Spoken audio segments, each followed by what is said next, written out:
Apreciados hermanos, reciban un cordial saludo. Soy el hermano Antonio Eliaga y en esta ocasión analizaremos las secciones del 12 al 17 de Doctrina y Convenios y también José Smith Historia, los versículos 66 al 75, que ya vendría a ser la última parte de José Smith Historia. Esto se ha titulado Sobre vosotros mis consiervos y esto corresponde del lunes 17 de febrero al domingo 23 de febrero. No sin antes recordarles que, si bien es cierto, este no es un material oficial de la Iglesia de Jesucristo de los Santos de los Últimos Días, sí nos ayudará como un recurso complementario a nuestro estudio personal y familiar, mas no debe reemplazarlos.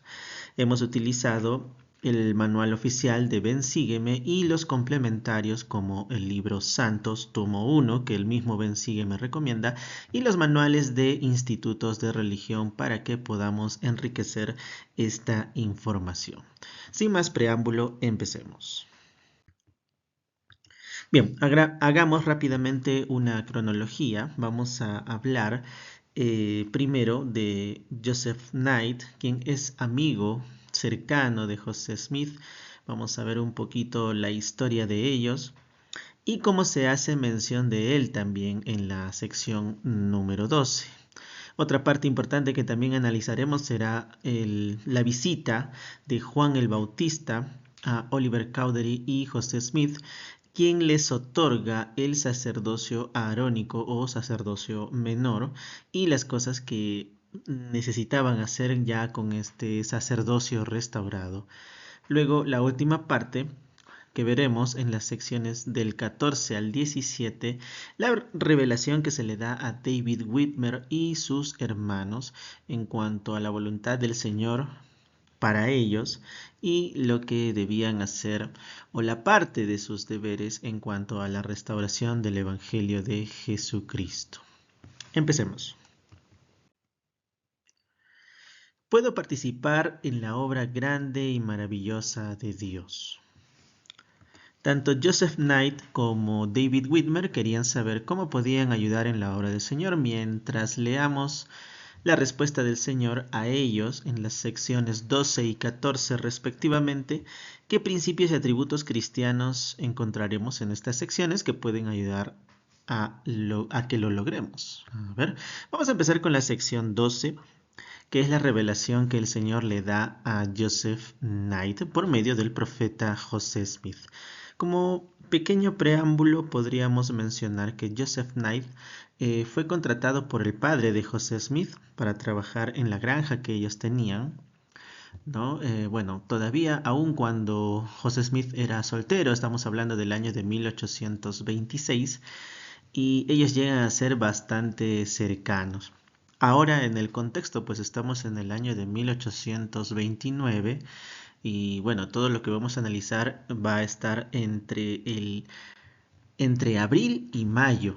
Entonces, debido a que José Smith había, después del episodio con Martin Harris, había pausado la obra de traducción por el poder de Dios, bueno, vimos también cómo Oliver Cowdery llega a tener un proceso en el cual llega a ser escriba del mismo profeta, y cuando ellos reanudan esta obra de traducción, José Smith tuvo que desatender en buena parte sus deberes y quehaceres en su nueva familia. Recordemos que tenía poco tiempo de casado con su esposa Emma, debido a muchos motivos, ¿no? Uno de los principales que podemos mencionar es de que cuando se reanuda esta obra de traducción, la persecución no había bajado, por el contrario, este estaba aumentando. Entonces había una especie de premura en avanzar la obra de traducción y que se pudiera terminar esta parte de la restauración del Evangelio. Entonces, José Smith y Oliver Cowdery eh, se embarcaron en esta travesía de poder hacer la traducción, en este caso Oliver Cowdery como escriba, y lamentablemente pues por un lado, se podría decir que José Smith empezó a desatender sus deberes y quehaceres cotidianos, pero fíjense cómo el Señor nos ayuda, ¿no? En este caso, Joseph Knight, quien es un gran amigo de José Smith, empieza a ayudarle con algunos recursos, ¿no? Para que él y su familia no se vieran afectados por la obra de traducción y pudieran continuarlo, sobre todo en cierta medida acelerarlo. Recordemos no acelerarlo como podríamos decir a la loca, ya que el Señor le dijo también que tuviera cuidado en no correr más a prisa de lo que sus fuerzas le dan, pero sí para darle una tranquilidad y estabilidad y pueda avanzar la obra de traducción y poder tener ya el libro de Mormón. Recordemos que esto era esencial para poder restaurar la iglesia de Jesucristo, que ya pronto va a suceder en abril de 1830, ¿no? Como adelantándoles. Bien, entonces José Smith, debido a esto, decide consultar por medio del Urim y Tumim en cuanto a la voluntad del Señor hacia Joseph Knight, ¿no? Quien estaba no solamente ayudando al profeta con recursos, sino que también eh, quería apoyar en la obra. Recordemos que todas estas revelaciones tienen mucho que ver con el deseo de todos estos personajes de ayudar en la obra, y el Señor les revela de qué manera podían ellos empezar, ¿no? Y la sección 12 tiene que ver con la revelación a Joseph Knight. Se habla de sus atributos cristianos, ¿no? Y también la forma en que él iba a apoyar. Vamos a leer los versículos 1 y 7, vamos a ver de qué manera se repiten algunas cosas que ya se han revelado en las secciones anteriores, ¿no? Y vamos a analizar en el versículo 8 esta frase que dice, a menos que sea humilde y lleno de amor. A ver, leamos. Una obra grande y maravillosa está a punto de aparecer entre los hijos de los hombres. He aquí, yo soy Dios, escucha mi palabra, que es viva y poderosa, más cortante que una espada de dos filos, que penetra hasta partir las coyunturas y los tuétanos. Por consiguiente, presta atención a mi palabra. He aquí, el campo blanco ya está para la siega. Por tanto, quien quisiere cosechar, meta su hoz con su fuerza y siegue mientras dure el día, a fin de que atesore para su alma la salvación sempiterna en el reino de Dios. Si quien meta su hoz y coseche es llamado por Dios. Por consiguiente, si me pides, recibirás; si llamas, se te abrirá. Ahora, ya que has pedido, he aquí te digo, guarda mis mandamientos y procura sacar a luz y establecer la causa de Sión. He aquí te hablo a ti y también a todos aquellos que tienen deseos de hacer salir a luz y establecer esta obra, y nadie puede ayudar en ella a menos que sea humilde y lleno de amor, y tenga fe, esperanza y caridad, y sea moderado en todas las cosas, cualesquiera que le fueren confiadas. Muy bien, entonces los atributos que podemos resaltar de Joseph Knight son los siguientes. Tenía un deseo profundo de ayudar a la obra, ¿no? No solamente de ser un proveedor que estaba apoyando a José Smith y Oliver Cowdery, sino también quería saber, debido a esta obra grande y maravillosa que estaba a punto de aparecer, es decir, a saber, la Iglesia de Jesucristo, Joseph Knight tenía un profundo deseo de saber de qué otras maneras también podía apoyar. Otro atributo que podemos resaltar y que tenía también Joseph Knight era su deseo de ser obediente, ¿no? El Señor lo invitaba a que siguiera guardando sus mandamientos y le recordaba que siguiera procurando establecer la causa de Sión, como vimos en una lección anterior, de que esto se refiere a ayudarla a edificar la iglesia de Jesucristo. También le recuerda que debe ser humilde, lleno de amor, tener fe, esperanza y caridad, ¿no? El Señor también le recuerda que estos atributos que él estaba desarrollando y que el mismo José Smith reconocía en él, los siguiera cultivando para ser un gran instrumento, como lo llegó a hacer en las manos de Dios para restaurar su iglesia. Ahora, en el versículo 9, mientras lo leamos, vamos a responder esta pregunta que dice: ¿quién es la luz y la vida del mundo? He aquí, yo soy la luz y la vida del mundo, el que hablo estas palabras, por tanto escucha con toda tu alma y entonces eres llamado. Amén. Bien. Bueno, debido a también otros pasajes en las Escrituras, no solo en Doctrina y Convenios, no solo en el Libro de Mormón, sino también en la Biblia, sabemos que Jesucristo mismo es la luz y la vida del mundo, que Él estaba dispuesto a acompañar, en este caso a Joseph Knight, para que fuera ese instrumento en la obra de restauración. Muy bien, pasemos a la sección 14. Luego de esto analizaremos la que hemos saltado, que es la sección 13. Ya que en la sección 14 es la revelación dada a José Smith debido al deseo también que tenía David Whitmer en saber la voluntad del Señor para él en cuanto a esta obra grande y maravillosa, ¿no? Entonces, más o menos el contexto es el siguiente. Las persecuciones se iban haciendo cada vez más intensas y literalmente perseguían y acosaban literalmente a José Smith. Habían muchas personas inescrupulosas que rodeaban su casa, lo perseguían, estaban atentos a sus movimientos.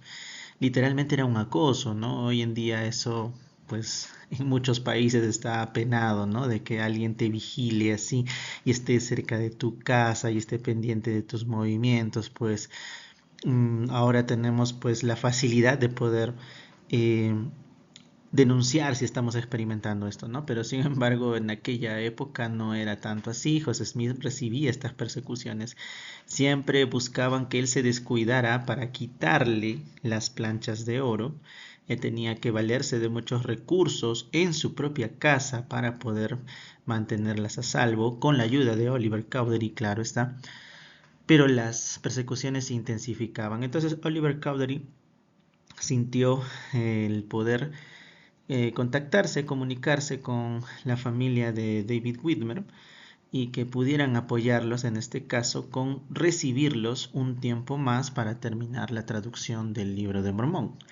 Entonces, la familia, y debido a la correspondencia que mantenían con Oliver Cowdery, habían tomado a bien esta obra, ¿no? El hecho de que José Smith estuviera encausado en esta obra de traducción de las planchas de oro al idioma inglés, a lo que hoy en día conocemos el Libro de Mormón. Ellos también deseaban de corazón poder saber la verdad de estas cosas. Muchos de ellos ya estaban recibiendo un testimonio y también estaban teniendo un deseo ferviente de poder ayudar en esta obra grande y maravillosa.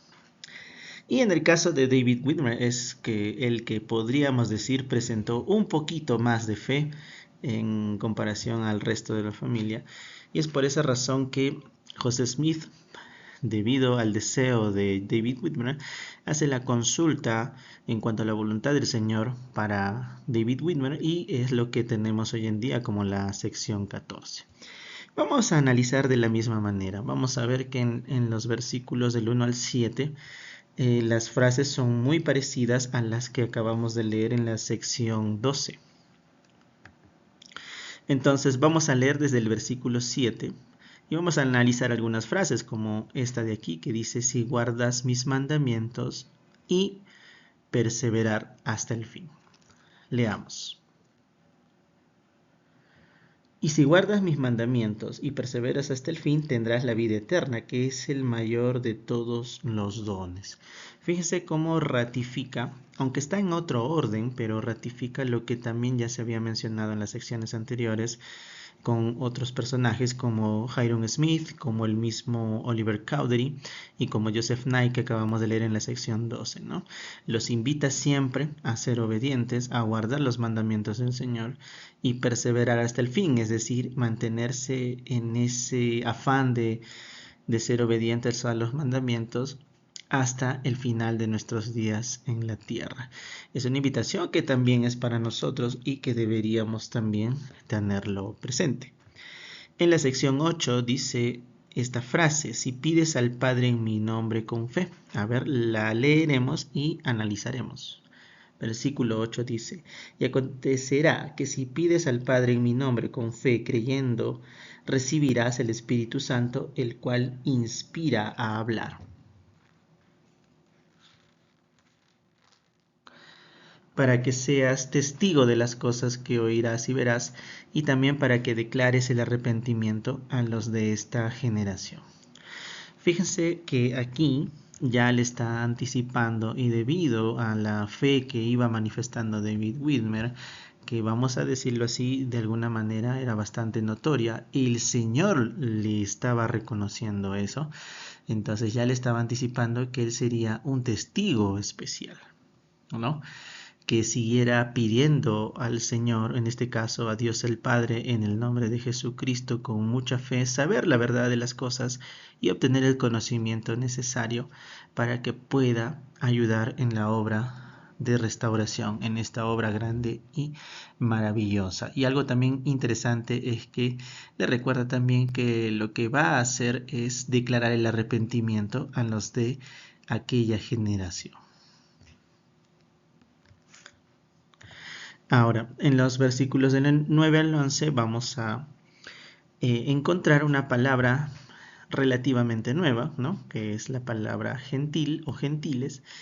Y vamos a tratar de responder, según estos versículos, quiénes son los gentiles. Pero para responder completamente vamos a valernos de otros pasajes, ¿sí? A ver, primero leamos. He aquí, yo soy Jesucristo, el Hijo de Dios viviente, el que hice los cielos y la tierra, una luz que no se puede esconder en las tinieblas. Por tanto, he de llevar la plenitud de mi evangelio de los gentiles a la casa de Israel. Y he aquí, tú eres David, y eres llamado para ayudar, cosa que si haces y eres fiel, serás bendecido espiritual, así como temporalmente, y grande será tu galardón. Estos versículos también son, aparte de interesantes, bastante especiales y bonitos, ¿no? Entonces, en el versículo 9, Jesucristo testifica y habla de sí mismo en sus funciones, ¿no? Como el Hijo del Dios viviente, ¿no? Como creador, ¿no? Y que Él es la luz.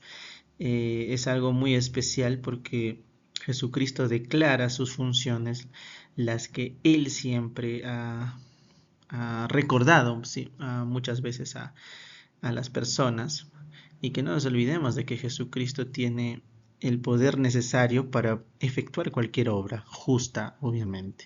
En el versículo 10 dice, su cometido es restaurar la plenitud del Evangelio. Obviamente él lo iba a hacer con el libro de Mormón, ya que, como ya sabemos por historia, lo que le pasó a la Biblia, y dice que esto va a ser llevado de los gentiles a la casa de Israel. Muy bien, aquí vamos a hacer una acepción. Hay tres acepciones de lo que es gentil, pero en estos momentos a la que se está refiriendo es todos aquellos que no son de la casa de Israel, ¿no? Se denomina gentiles.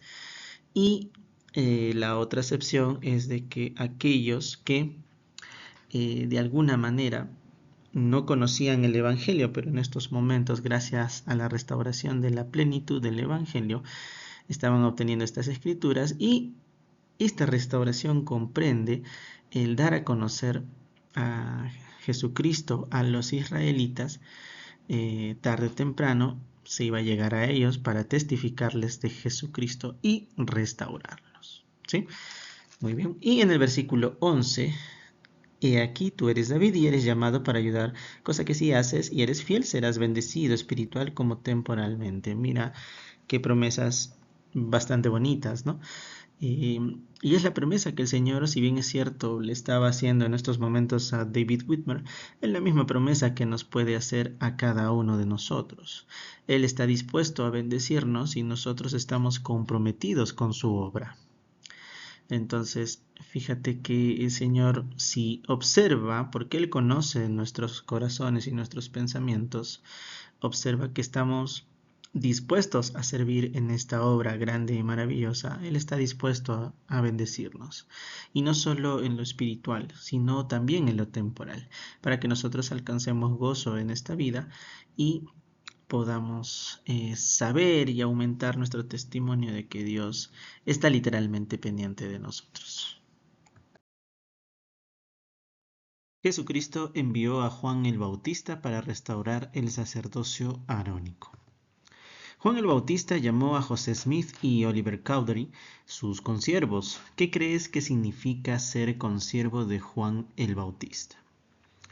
Imaginemos por un momento que estamos junto con José y Oliver, ellos trabajando en la traducción del Libro de Mormón, y ser testigos de estas manifestaciones celestiales, manifestaciones asombrosas, ¿no? En este caso, la aparición de Juan el Bautista, el mismísimo que bautizó a nuestro Señor Jesucristo, y llamándoles consiervos, ¿no?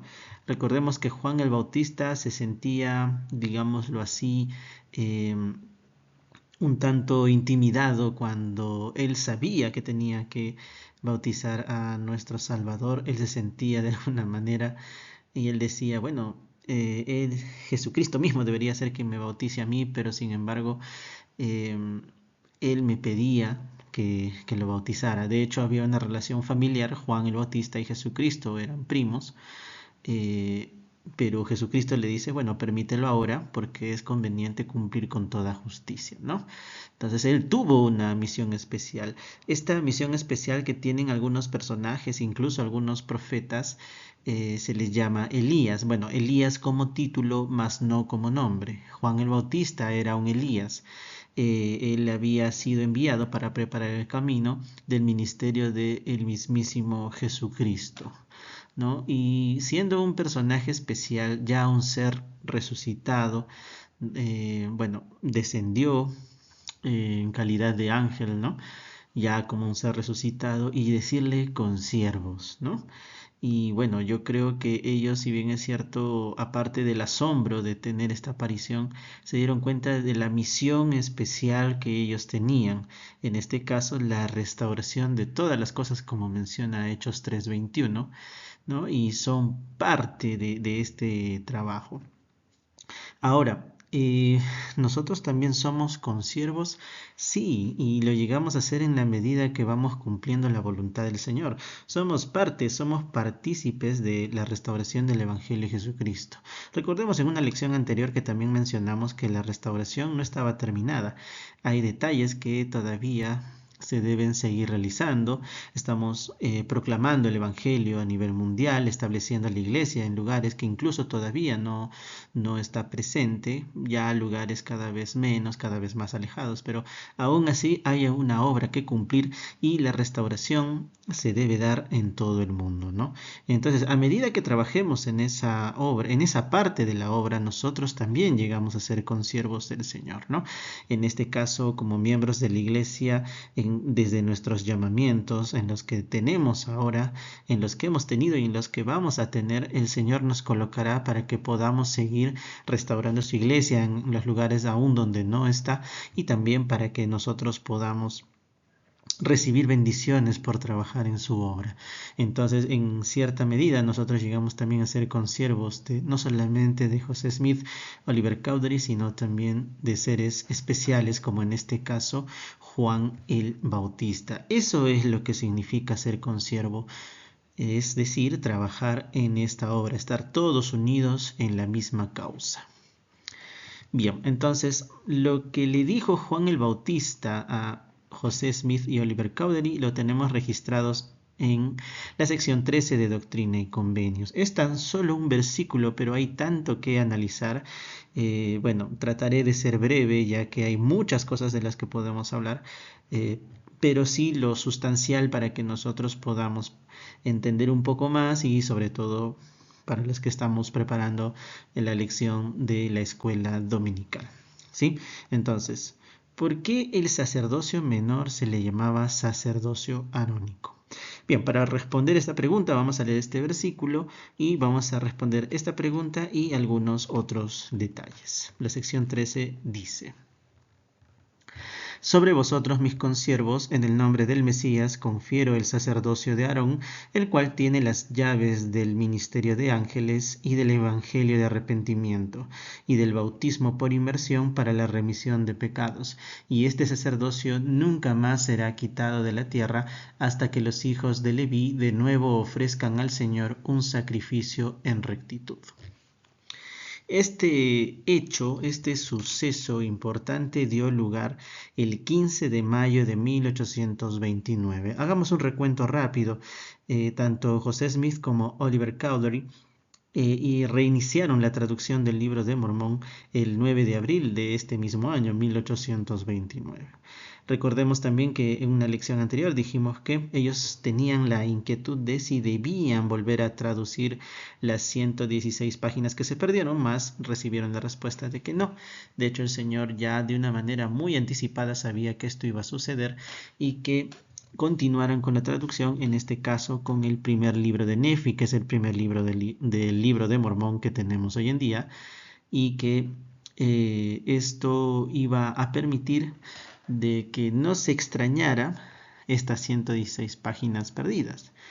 De hecho, también mencionamos que antes de la segunda venida se va a volver a tener ese libro, el libro de ley, que son las 116 páginas, pero que el contenido sustancial también lo tenía el primer libro de Nefi.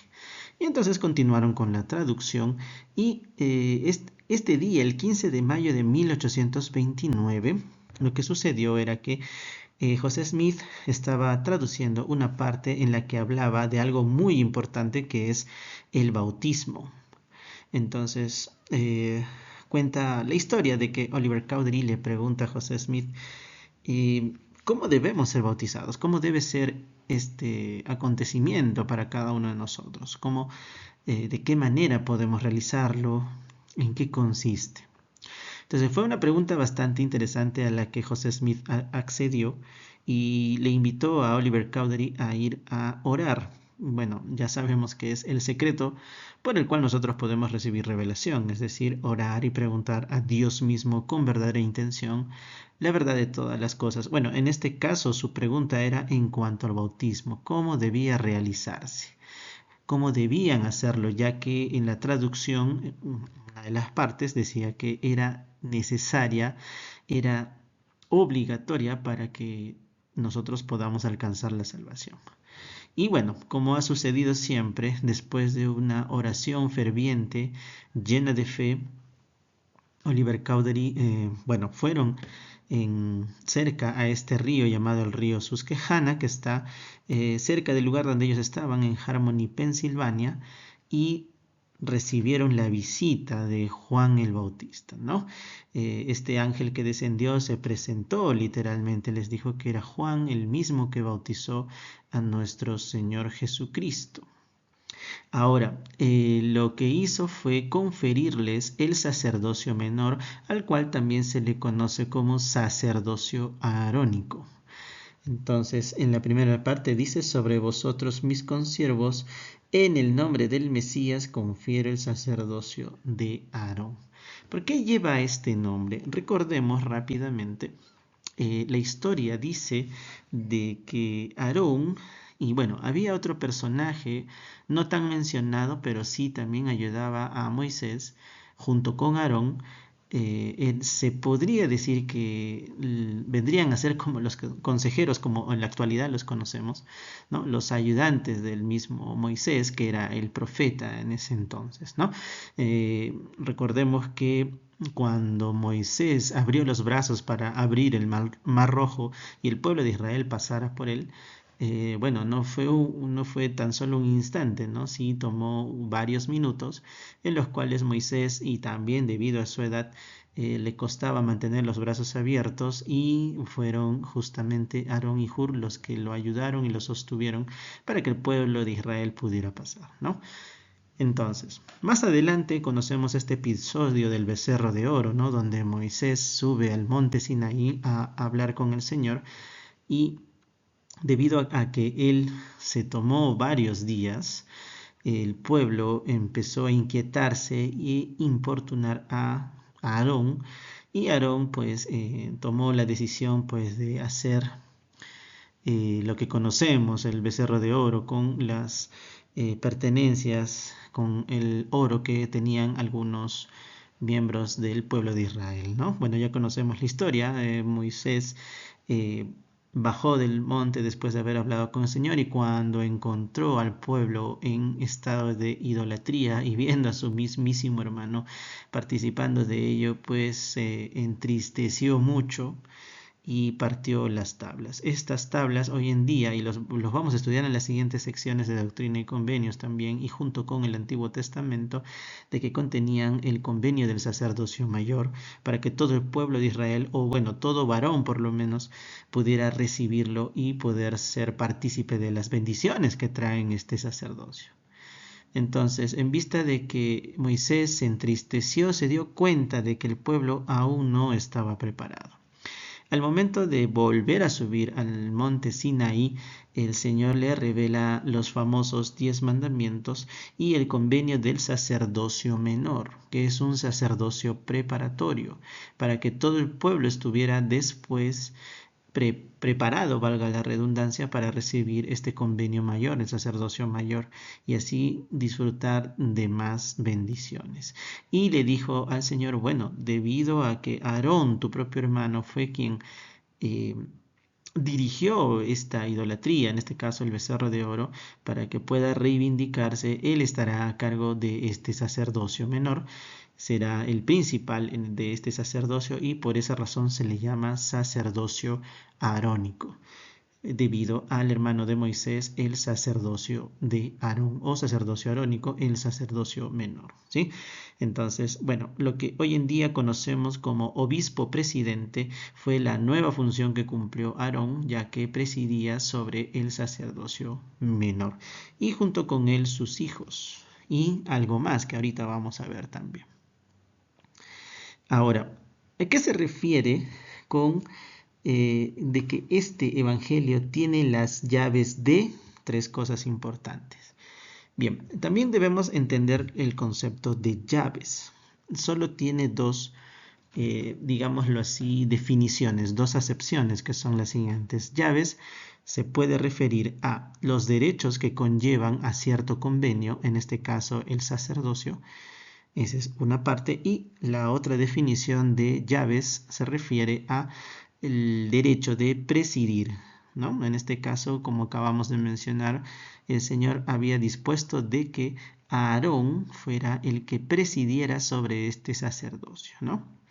Ahora, en este versículo, cuando se refiere a llaves, se refiere a los derechos que acompañan a este sacerdocio. El primero de ellos es el ministerio de ángeles, es decir, que los mismísimos ángeles descendidos del cielo, enviados por el Señor mismo, especialmente por Jehová, iban a ministrar al pueblo de Israel cada vez que fuera necesario para llevar a cabo su obra, para que el evangelio fuera predicado correctamente, para que todos puedan gozar de las bendiciones que traen el vivir el evangelio. Entonces, habían situaciones especiales donde era necesario, e incluso podían invocar la ministración de ángeles, y esto era parte del sacerdocio menor, ¿no? Fíjense que, si bien es cierto, a veces podemos decir, ¿no? Hay un sacerdocio menor y hay un sacerdocio mayor, y por ahí podrían pensar, ¿no? De que el mayor es importante y el menor no, pero sin embargo, para el Señor todo es importante, todo es relevante. Recordemos que Él es perfecto, y el sacerdocio menor, si bien es cierto, era un sacerdocio preparatorio, pero sin embargo tenía bendiciones realmente importantes, como la ministración de ángeles. Luego, el evangelio de arrepentimiento. Recordemos que es un sacerdocio preparatorio, y para que nosotros podamos estar preparados debemos ejercer fe en Jesucristo, y esta fe nos lleva al arrepentimiento. Como una definición práctica y rápida de arrepentimiento, es el cambio que se produce en nuestra manera de pensar, sentir y actuar, en la que reconocemos a Jesucristo como nuestro Salvador y el único que nos puede ayudar a cambiar, y sobre todo cambiar de tal manera en la que podamos ser merecedores de la salvación y la exaltación, es decir, la vida eterna. Y el sacerdocio menor se encargaba, era su responsabilidad, de que ayudara a las personas, incluso aún hoy en día, todos los días tenemos la necesidad de arrepentimiento. Y el sacerdocio tenía esa potestad de poder ayudar a toda persona en arrepentirse, es decir, cambiar día tras día. Otro derecho del sacerdocio menor es el bautismo por inmersión. Los poseedores del sacerdocio menor, en especial los que tienen el oficio de presbítero, ya pueden ejercer esta ordenanza que es el bautismo por inmersión. De hecho, la palabra bautismo significa sumergir, es decir, sumergir en agua. Entonces, algo importante del bautismo es que la persona que se va a bautizar debe ser bautizada, valga la redundancia, por un poseedor del sacerdocio menor. También puede ser uno del sacerdocio mayor, en la cual éste lo sumerge completamente en agua. Entonces, ese era también potestad del sacerdocio menor, en la cual las personas ya podían bautizarse y sobre todo hacerlo con la autoridad misma del Señor para que pudieran alcanzar la salvación, ya que es un paso importante, ¿no? De hecho, nuestra primera ordenanza y la que abre la puerta al camino que nos lleva directo al regreso con nuestro Padre Celestial. Bien, algo que sucedió fue de que una vez que Juan el Bautista les confiere este sacerdocio menor a Joseph Smith y a Oliver Cowdery, les dice que se bautizaran, primero José a Oliver y luego Oliver a José. Y algo curioso fue de que después de este bautismo debían conferirse el uno al otro en ese mismo orden el sacerdocio menor, ya que estaban bautizados, ¿no? Entonces, fíjense la importancia del orden, ¿no? Descendió del cielo alguien total y plenamente autorizado para hacer esto, que no es nada más ni nada menos el mismísimo que bautizó a Jesucristo y que permitió y restauró la verdadera forma de ejercer el bautismo bajo la debida autoridad, ¿no? Hoy en día proclamamos que la Iglesia de Jesucristo, de los santos de los últimos días, es la única iglesia que tiene el poder y autoridad para efectuar las ordenanzas tales como el bautismo, la recepción del don del Espíritu Santo y entre otras ordenanzas importantes para nuestra salvación. Bien, entonces continuando el análisis y luego de haber visto las llaves, es decir, los derechos que conllevan este sacerdocio, dice: este sacerdocio nunca más será quitado de la tierra. Bueno, recordemos que antes de esta restauración de todas las cosas, antes de la primera visión que tuvo Joseph Smith, hubo una época de gran apostasía que empezó aproximadamente en el año 100 después de Cristo, donde ya no había un apóstol sobre la tierra, excepto Juan, que no experimentó, Juan el apóstol, el que no experimentó la muerte, pero sin embargo fue retirado porque la gente había decidido rechazar este evangelio, tergiversarlo de todas las formas, y produce que el Señor retire su sacerdocio, retire a las personas autorizadas y que de esta manera pues sea quitado de la tierra, literalmente, ¿no? Pero con la restauración del sacerdocio menor, Juan el Bautista restaura este sacerdocio menor y produce que esté nuevamente sobre la tierra. Y otro detalle, les promete, tal como el Señor lo promete, que nunca más sería quitado de la tierra. Entonces, fíjense que esto es debido a que sabemos que esta restauración se produce la dispensación del cumplimiento de los tiempos, es decir, que después de esta dispensación ya no habrá más una época de apostasía, sino que más bien a continuación sucederá la segunda venida del Señor Jesucristo. Entonces, este sacerdocio no volverá a ser retirado de la tierra. Ahora, hay otra parte interesante que dice que en los últimos días los hijos de Leví de nuevo ofrecerán al Señor un sacrificio en rectitud. Bien, aquí vamos a complementar esta parte que ya se les ha mencionado de Aarón, quien el Señor le indica a Moisés debía ser apartado para presidir sobre este sacerdocio preparatorio, el sacerdocio menor, y da la casualidad de que Aarón y Moisés eran descendientes de uno de los hijos de Jacob, ¿no? El cual después se llamó Israel, y este hijo era Leví, ¿no? Aarón y Moisés eran descendientes de Leví. Entonces, cuando Aarón fue apartado, no solamente fue apartado Aarón y sus hijos, como menciona la Biblia, sino más adelante, y por esa razón tenemos uno de los libros de Moisés que se llama Levítico, se refiere a todas las responsabilidades que iban a tener Aarón, sus hijos y todos los descendientes de Leví. Entonces, y todos ellos, lo normal, digámoslo así, era que recibieran justamente este sacerdocio menor por herencia, se daba de padre hacia hijo, ¿no? Se esperaba de que todos los hijos de Leví, todos los descendientes de Leví tuvieran este sacerdocio y los cuales estaban a cargo y estaban apartados de llevar este templo portátil llamado el tabernáculo, ¿no? Ellos eran los encargados de custodiar, de armar, preparar, trasladar este templo portátil llamado el tabernáculo. Ellos habían sido apartados para eso. Entonces, y una de las principales cosas que se hacían allí eran el holocausto, ¿no? Donde se hacían sacrificios, en este caso de animalitos, ¿no? Principalmente los corderos, y que era todo un ritual, ¿no? Entonces se dice que en los últimos días los descendientes de Leví no solamente van a ser recogidos, sino que también van a ser identificados de tal modo que ellos van a ser, a pesar de que ya tenemos la Santa Cena, ¿no? Como, eh, digámoslo así, eh, reemplazó a este sacrificio llamado los holocaustos. En los últimos días, cuando ya esté muy cerca la segunda venida del Salvador, una vez recogidos los descendientes de Leví, van a ofrecer este sacrificio como en la antigüedad de una manera simbólica, ya que está muy cerca la venida del Salvador.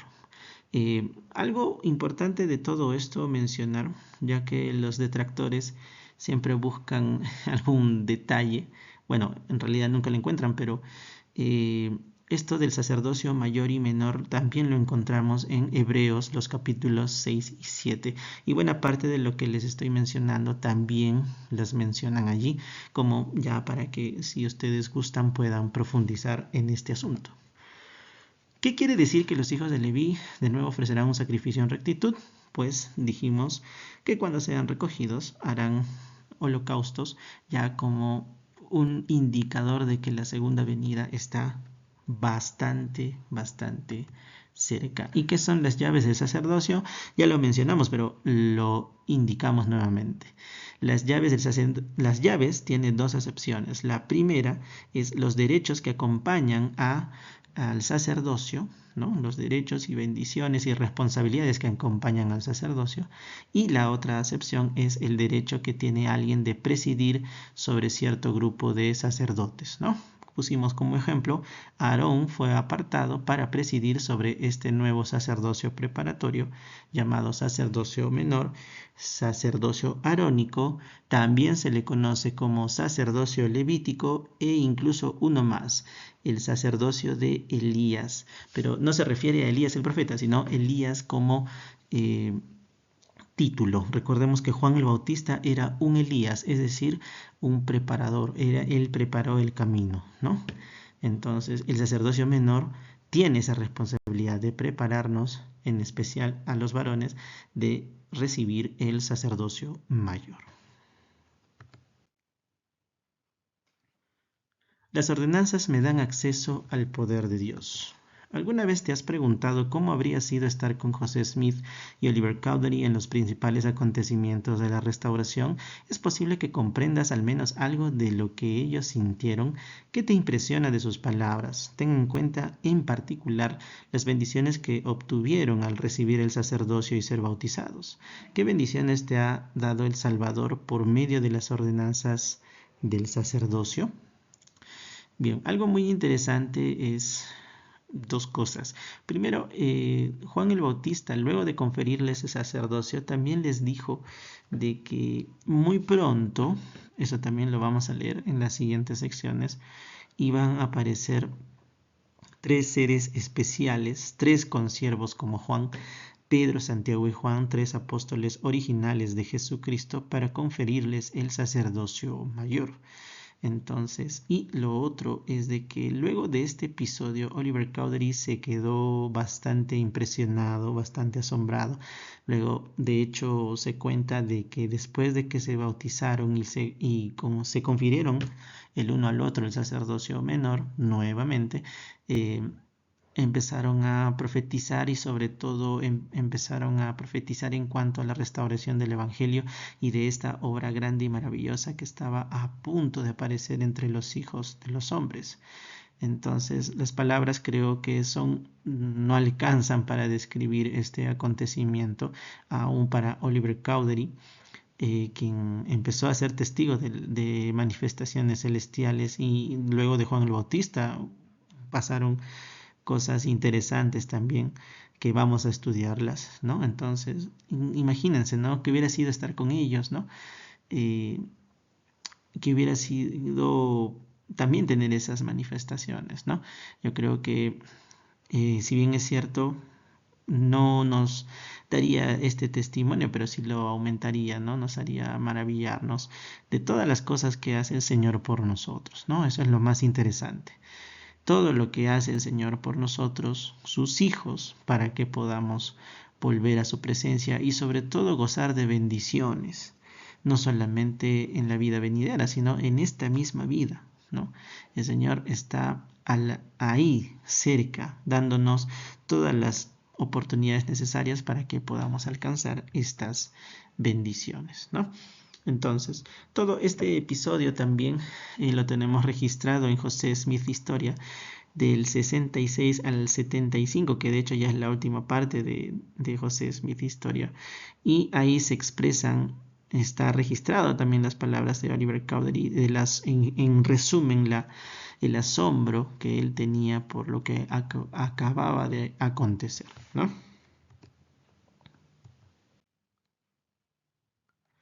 Traer almas a Cristo es de gran valor.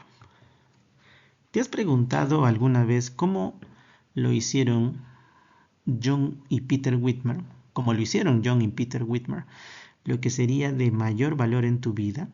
Al leer Doctrina y Convenios 15 y 16, medita sobre la razón por la que traer almas a Cristo es de tanto valor. ¿Qué estás haciendo para traer almas a Cristo? Bien, para contextualizar un poquito más, habíamos mencionado al inicio de que Oliver Cowdery y Joseph Smith estaban en Harmony, Pensilvania. Recordemos que en el episodio donde ellos se bautizaron el uno al otro y se confirieron el sacerdocio menor sucedió a orillas y en el mismo río Susquehanna, que estaba cerca de Harmony, Pensilvania, ¿no? Pero el detalle fue también de que, en vista de que ellos estaban trabajando en esta obra de traducción, pues el enemigo no descansa. Entonces la persecución sobre ellos se hizo más encarnizada. De hecho, muchas veces procuraron y vieron las formas en que podían arrebatarles este registro, en especial las planchas de oro, ¿no? Entonces la persecución ya incluso se hizo insoportable, ¿no? Entonces Oliver Cowdery empezó a comunicarse, incluso le contaba partes de la experiencia que él tenía en esta obra de traducción a la familia Whitmer, ¿no? Él era muy amigo de esta familia y les comentaba este detalle, ¿no? Pero debido a la persecución que empezaron a tener ya insoportable, Oliver Cowdery solicita a la familia Whitmer que los pudieran recibir para terminar la obra de traducción y así poder ya obtener el libro de Mormón. Acompañado de esto y debido a que era muy amigos y había mucha confianza entre Oliver Cowdery y la familia Whitmer, eh, que también eran personas de bien, ya sabían de antemano lo que se estaba realizando, ¿no? como la restauración del Evangelio de Jesucristo y la traducción del Libro de Mormón, ellos entendieron y tuvieron a bien recibir la petición de Oliver Cowdery para poder recibirlos en la casa de la familia Whitmer y pudieran terminar la obra de traducción, ¿no? Bueno, esto pudo ocasionar de que pudieran tener un respiro de esta persecución.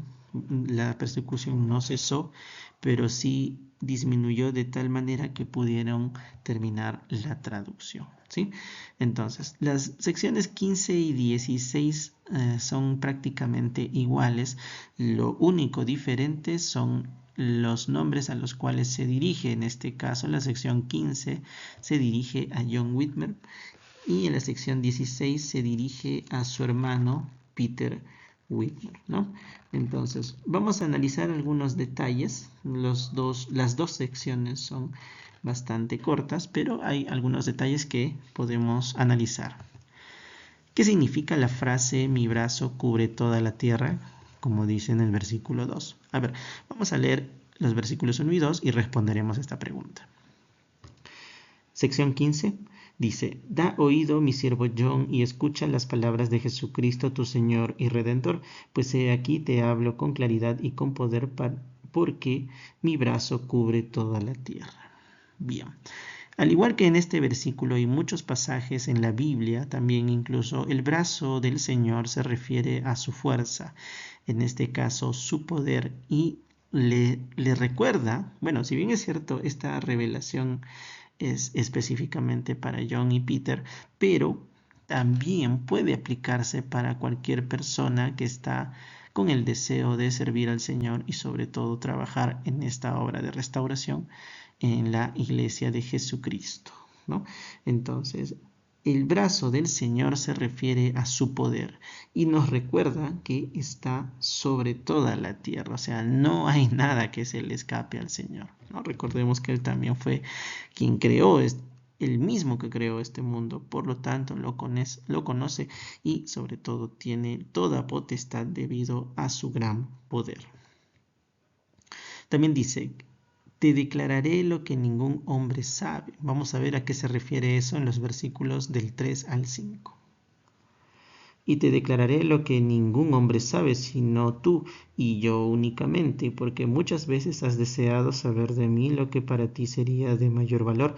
He aquí, bendito eres por esto y por haber declarado mis palabras que, de conformidad con mis mandamientos, yo te he comunicado, ¿no? Entonces, ¿a qué se refiere con te declararé lo que ningún hombre sabe? Bueno, en primer lugar, desde que la familia Whitmer empezó a enterarse de toda esta obra, debido a las cartas que le enviaba Oliver Cowdery,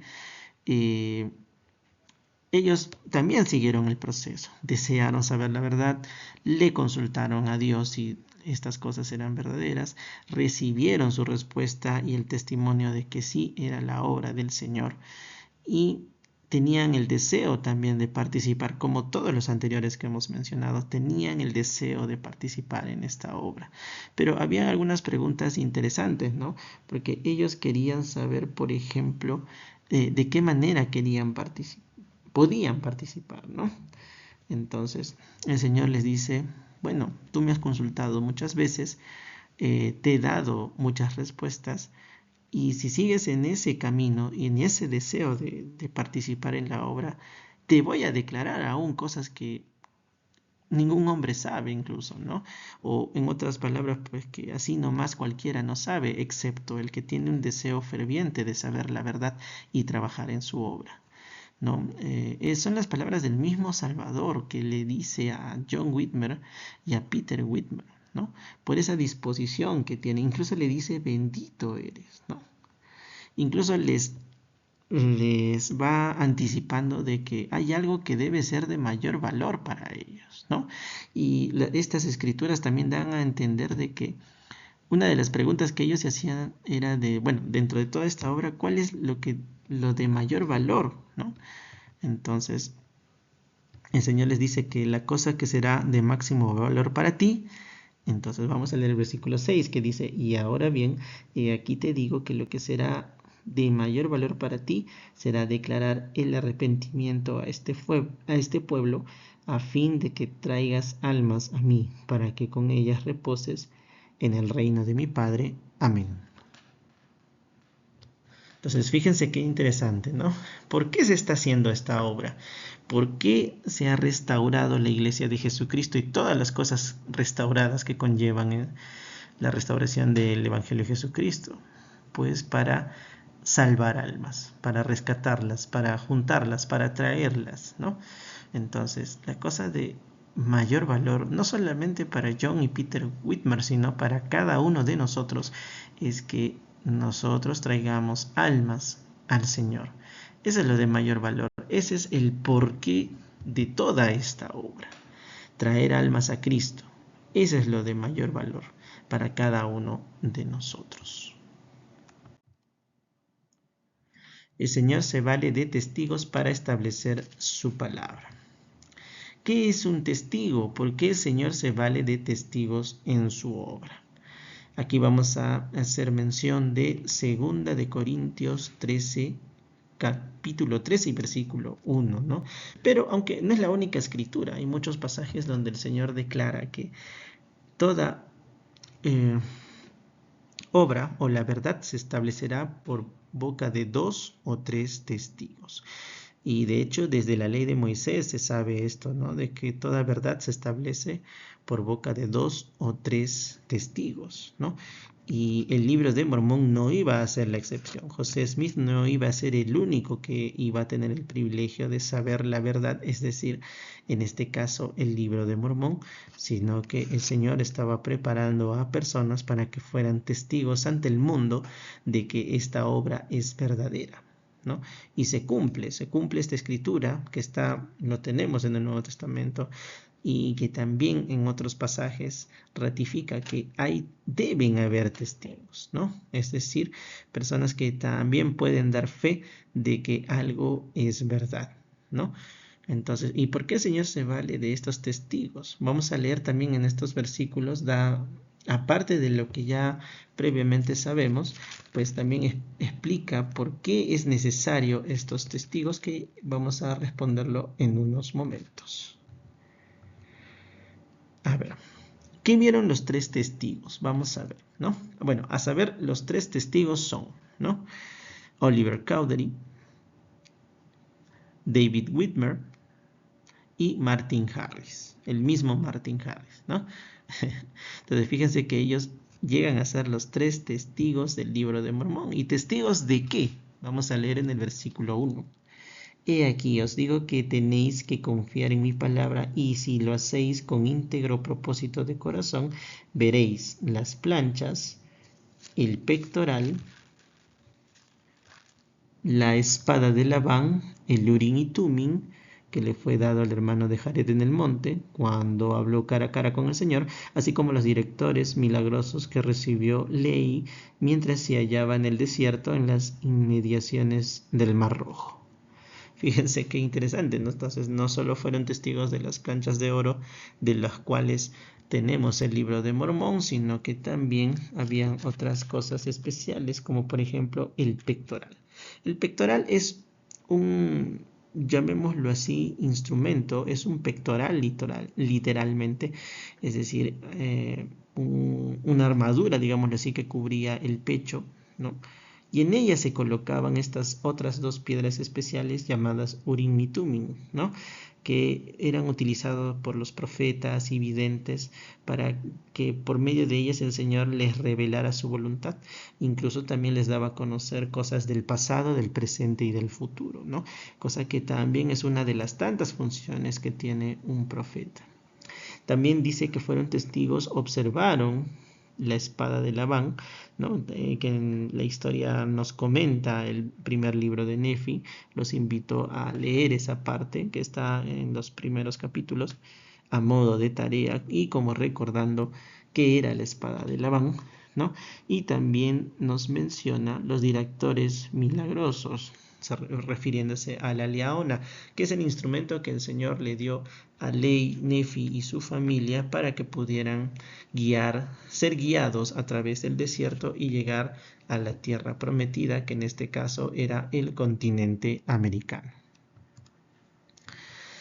Se da el testimonio mediante el poder de Dios. A ver, vamos a analizar esta frase en los versículos 2 y 3, y dice lo siguiente: y será por vuestra fe que se os concederá verlas, si mediante esa fe que tuvieron los profetas de la antigüedad, y después de haber logrado fe y de haberlas visto con vuestros ojos, testificaréis de ellas por el poder de Dios, ¿no?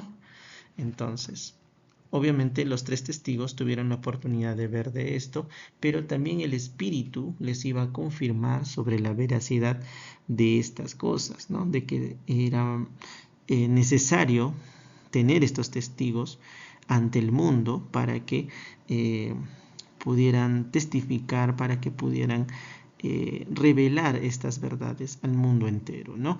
Y justamente los 3 testigos que les mencioné, a saber Oliver Cowdery, David Whitmer y Martin Harris, ¿no?, dieron su testimonio solemne como los 3 testigos del Libro de Mormón, de que no solamente habían visto estas cosas, sino que sabían que eran verdaderas y que de la misma manera lo compartían al mundo entero. Entonces, la ley de los testigos, ¿no?, que ya los mencionamos de la escritura 2 Corintios 13:1, pero vamos a ver algunos detalles adicionales que conciernen a la ley de los testigos en los versículos del 4 a 7. Leamos. Y haréis esto para que mi siervo José Smith, hijo, no sea destruido, para que en esta obra realice yo mis propósitos justos para con los hijos de los hombres, y testificaréis de haberlas visto, así como mi siervo José Smith, hijo, las vio, porque es por mi poder que él las ha visto, y ha traducido el libro, sí, la parte que le he mandado, y vive nuestro Señor y vuestro Dios, que es verdadero. Por tanto, habéis recibido el mismo poder, la misma fe y el mismo don que él, ¿no? Entonces, fíjense, esto de los 2 o 3 testigos para establecer la verdad de todas las cosas es antiguo y se estaba cumpliendo con el Libro de Mormón, ¿no? Entonces, otro detalle importante al que se refiere es que era necesario para que José Smith no sea destruido, ¿no? Imagínense que solo una persona diera testimonio de la veracidad de estas cosas, pues como que sería suspicaz, ¿no?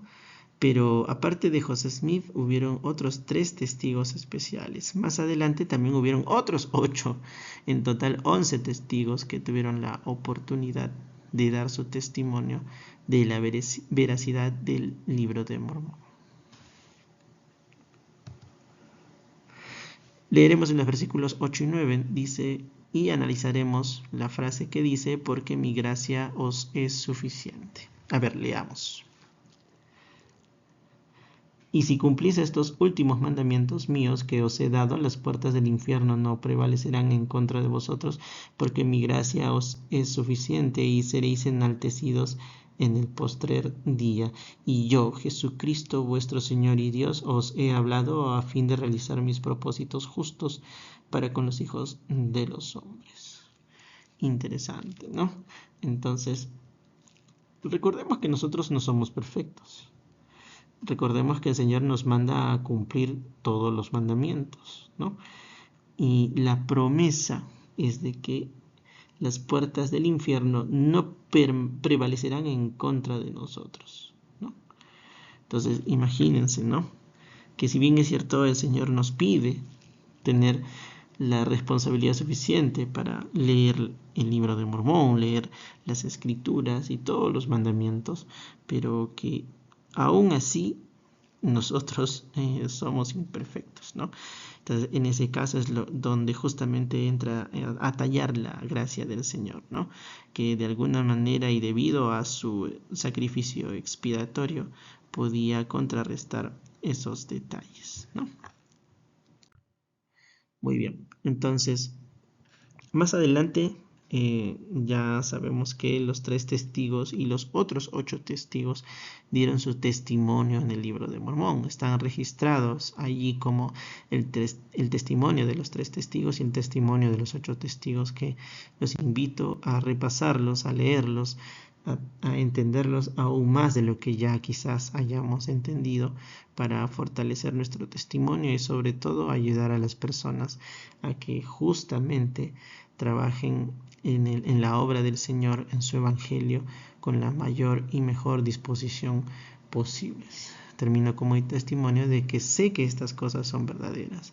Testifico de que el libro de Mormón es verdadero y que fue necesario dar a luz al mundo este libro para que desechemos el error y que podamos establecer la iglesia de Cristo en la tierra nuevamente, el cual testificamos que la iglesia de Jesucristo, de los santos de los últimos días, es la única iglesia verdadera y viviente sobre la faz de la tierra de nuestro Señor y Salvador Jesucristo. Comparto esto en el nombre de Jesucristo. Amén. Y conmigo será hasta la próxima.